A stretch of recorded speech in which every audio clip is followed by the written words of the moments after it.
बिस्मिल्लाहिर्रहमानिर्रहीम। अस्सलाम वालेकुम। मैं एडवोकेट अब्दुर्रहमान आपको अपने यूट्यूब चैनल में खुश आमदीद कहता हूँ।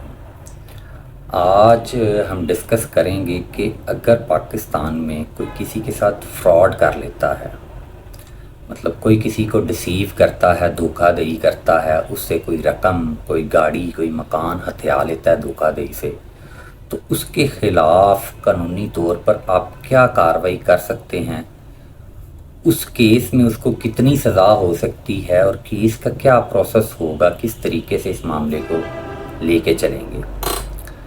तो खुदा न खास्ता अगर कोई किसी के साथ धोखाधड़ी करता है, फ्रॉड करता है, उससे कोई रकम या गाड़ी किसी तरीके से हथिया लेता है धोखाधड़ी से, तो उसके ख़िलाफ़ भाई जो सबसे पहली रेमेडी आपके पास अवेलेबल होती है वो ये है कि आप मुतलका पुलिस स्टेशन में उसके ख़िलाफ़ फ़्रॉड की एक एप्लीकेशन सबमिट करते हैं। फ़्रॉड की एप्लीकेशन सबमिट करते हैं, उसके बाद पुलिस उस पर फ़्रॉड की 420 पाकिस्तान पीनल कोड की दफ़ा के तहत उसके ख़िलाफ़ मुकदमा दर्ज कर लेती है। उसमें उसके बाद पुलिस का अपना प्रोसेस शुरू हो जाता है इन्वेस्टिगेशन का, या वो बंदा गिरफ़्तार हो जाए या अगर वो प्री अरेस्ट बेल करवा लेता है तो ये प्रोसेस स्टार्ट हो जाता है। इसमें जो है प्रोसीडिंग कानूनी तौर पर शुरू हो जाती है। अब अगर तो आप 420 की एफआईआर की सज़ा की, धोखाधड़ी की, फ्रॉड की सज़ा की बात करते हैं तो कानून के मुताबिक इसकी 7 साल सज़ा है। अब चूँकि 420 की जो एफआईआर है, ये जो 420 पीपीसी का सेक्शन है, ये बेलेबल नेचर का ऑफेंस है। बेलेबल से मुराद ये होती है कि अगर आपने कोई जुर्म किया, उस जुर्म की नेचर कानून के मुताबिक ऐसी है कि उसमें फौरी तौर पर ज़मानत हो जाती है मुल्ज़िम की। तो 420 उस कैटेगरी में फ़ॉल करती है कि अगर किसी के ख़िलाफ़ एफआईआर होती है तो उसकी फौरी तौर पर ज़मानत हो जाती है। अब लोग इस हवाले से परेशान हो जाते हैं कि जी एफआईआर करवाई, उसने 20 लाख, 50 लाख, 1 करोड़ का फ्रॉड किया हुआ था, उसके ख़िलाफ़ एफआईआर करवाई और वो 2 दिन बाद जी अदालत ने उसको छोड़ दिया और वो घर आ गया, हमारे पैसे तो ख़त्म हो गए। तो याद रखें, बेल हो जाने से इंसान उस जुर्म से बरी ज़िम्मा नहीं होता।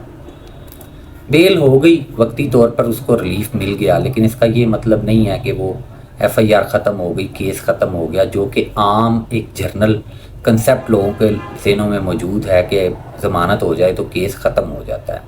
तो ये जो जर्नल एक परसेप्शन है कि ज़मानत होने से केस ख़त्म हो जाता है, ये बिल्कुल गलत परसेप्शन है। अगर खुदा न खास्ता आपके साथ कोई ऐसा मामला हो जाता है तो आप फौरी तौर पर जो अगर मुल्ज़िम की ज़मानत हो जाती है तो 10 से 15 दिन के बाद आप इलाका जुडिशल मजिस्ट्रेट जो है उसकी कोर्ट में थ्रू लॉयर एक एप्लीकेशन मूव कर दें तलबी चलान की।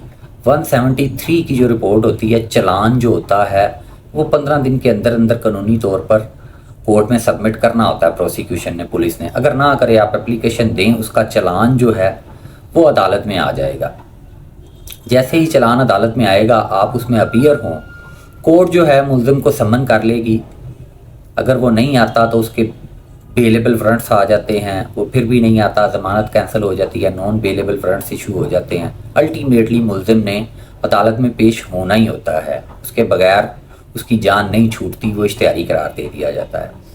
तो मुल्ज़िम जैसे ही कोर्ट में अपीयर होना शुरू हो जाता है, आप अपनी एविडेंस जो थी ओरल और जो रिटन आपके पास डॉक्यूमेंटेड जो भी उसके ख़िलाफ़ सबूत हैं, उन सारे सबूतों के साथ आप कोर्ट में अपीयर हों, उस ट्रायल को फेस करें, उसमें अपनी एविडेंस के थ्रू उसको मुल्ज़म को उसका इल्ज़ाम उस पर साबित करें। अल्लाह के हुक्म से मुल्ज़म को जो है वो 7 साल तक सज़ा कोर्ट देगी। अगर आप उसको सज़ा करवाने में कामयाब हो जाते हैं, ये एक थोड़ा सा लेंथी प्रोसेस है जिससे लोग तंग आ जाते हैं, लेकिन अगर आपका करोड़, 50 लाख, 20 लाख, जो भी आपकी वैल्यूएबल अमाउंट है, अगर किसी ने आपको डिसीव किया हुआ है, फ्रॉड के ज़रिए आपसे हथिया ली है, तो आप उसको सज़ा करवाएं, आपको रकम भी मिल जाएगी। क्योंकि जैसे ही ट्रायल में आप अपीयर होना शुरू होंगे, उसके ख़िलाफ़ उसको पता चल जाएगा कि मुझे सज़ा होगी, वो ख़ुद आपको पैसे देगा। अगर पैसे नहीं देगा तो जेल में जाएगा। तो लिहाजा दिल छोटा ना करें। अगर فراڈ کی آپ نے ایف آئی آر کروائی اور ملزم نے اپنی ضمانت کورٹ سے کروا لی تو یہ بالکل مت سمجھیں کہ اس کی جان چھوٹ گئی ہے، جان خلاصی ہو گئی ہے، اس نے ٹرائل فیس کرنا ہے۔ آپ بھی ٹرائل کو فیس کریں، اپنی ایویڈنس وہاں پہ پیش کریں اور اس ملزم کو قرار واقعی سزا دلوائیں۔ Thank you so much for watching my video.